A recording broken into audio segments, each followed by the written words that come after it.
ಹಳೆಯ ಚಿನ್ನದ ಒಡವೆನ ಅಧಿಕ ಬೆಲೆಗೆ ಮಾರಬೇಕೆ? ಅಂದ್ರೆ ಆಟಿಕಾಗೆ ಕಾಲ್ ಮಾಡಿ 8880300300. Attica gold company.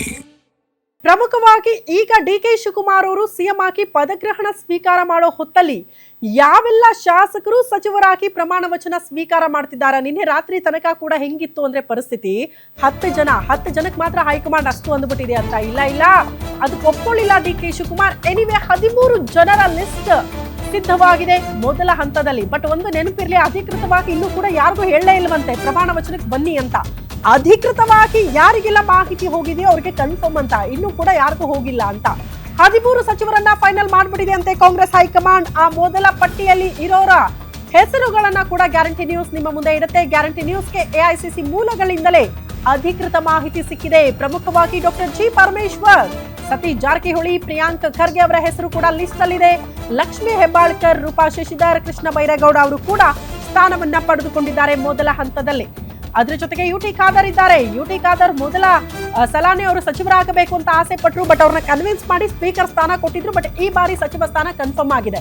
K J George, Ramalinga Reddy ಅವರು ಬಹಳ ಅನುಭವ ಇರುವಂತವರೇ ಈ ಬಾರಿ ಮತ್ತೆ ಪ್ರಮಾಣ ವಚನ ಸ್ವೀಕಾರಕ್ಕೆ ಸಿದ್ಧರಾಗ್ತಿದ್ದಾರೆ ಅಂತ ಗ್ಯಾರಂಟಿ ನ್ಯೂಸ್ ನಲ್ಲಿ ಅಂತಿಮವಾಗಿರುವ ಲಿಸ್ಟ್ ಅನ್ನ ಎಕ್ಸ್ಕ್ಲೂಸಿವ್ ಆಗಿ ನಿಮ್ಮ ಮುಂದೆ ಇಡ್ತಾ ಇದೀವಿ. ಗೊತ್ತಿಲ್ಲ, ಇಷ್ಟು ದಿನಗಳ ಕಾಲ ಕಾಂಗ್ರೆಸ್ ನಲ್ಲಿ ಡಿಕೆ ಶಿವಕುಮಾರ್ ಸಿಎಂ ಆಗ್ತಾರೆ ಅಂತ ಅಧಿಕೃತವಾಗಿ ಘೋಷಣೆ ಆದ ಬಳಿಕ ಶಾಸಕಾಂಗ ಪಕ್ಷದ ನಾಯಕ ಅಂತ ಆಯ್ಕೆ ಆದ ತಕ್ಷಣನೇ ಚರ್ಚೆ ಆಗಿದ್ದು ಯುವ ಕ್ಯಾಬಿನೆಟ್ ನೋಡೋದಕ್ಕೆ ಸಿಗುತ್ತೆ ಅಂತ. ಬಟ್ ಮೊದಲ ಲಿಸ್ಟ್ ನೋಡ್ತಾ ಇದ್ರೆ ಯುವ ಮುಖಗಳು ಯಾರು ಕೂಡ ಕಾಣಿಸ್ತಾ ಇಲ್ಲ. ಯತೀಂದ್ರ ಸಿದ್ದರಾಮಯ್ಯನವರನ್ನ ಹೊರತುಪಡಿಸಿದ್ರೆ ಉಳಿದರೆಲ್ಲ ಕೂಡ ಸಚಿವರಾಗಿ ಅನುಭವ ಹೊಂದಿರೋರೆ ಮೊದಲ ಲಿಸ್ಟ್ ಅಲ್ಲಿ ನೋಡೋದಕ್ಕೆ ಸಿಗ್ತಿದ್ದಾರೆ. ಸೊ ಹಂಗಾಗಿ ಎರಡನೇ ಹಂತದಲ್ಲಿ ಈ ಕ್ಯಾಬಿನೆಟ್ಗೆ ಸೇರೋರಿಗೆ ಯುವ ಮುಖಗಳಿಗೆ ಮೋಸ್ಟ್ಲಿ ಆದ್ಯತೆ ಸಿಗಬಹುದು ಅಂತ ಹೇಳಲಾಗ್ತಾ ಇದೆ. 10 ರಿಂದ 12 ಜನ ಯುವಕರೇ ಇರ್ತಾರೆ ಆ ಕ್ಯಾಬಿನೆಟ್ ನಲ್ಲಿ ಅಂತ. ಸೊ ಮೊದಲ ಹಂತದಲ್ಲಿ ಹಿರಿಯರು, ಅನುಭವ ಬೇಕು. ಆ ಕಾರಣಕ್ಕೆ ಮೊದಲ ಲಿಸ್ಟ್ ಅನ್ನ ಅಳೆದು ತೂಗಿ ಸಿದ್ಧ ಮಾಡಿದ್ದಾರೆ. ಆ ಲಿಸ್ಟ್ ಅನ್ನ ನೋಡ್ತಾ ಇದ್ದೀರಿ.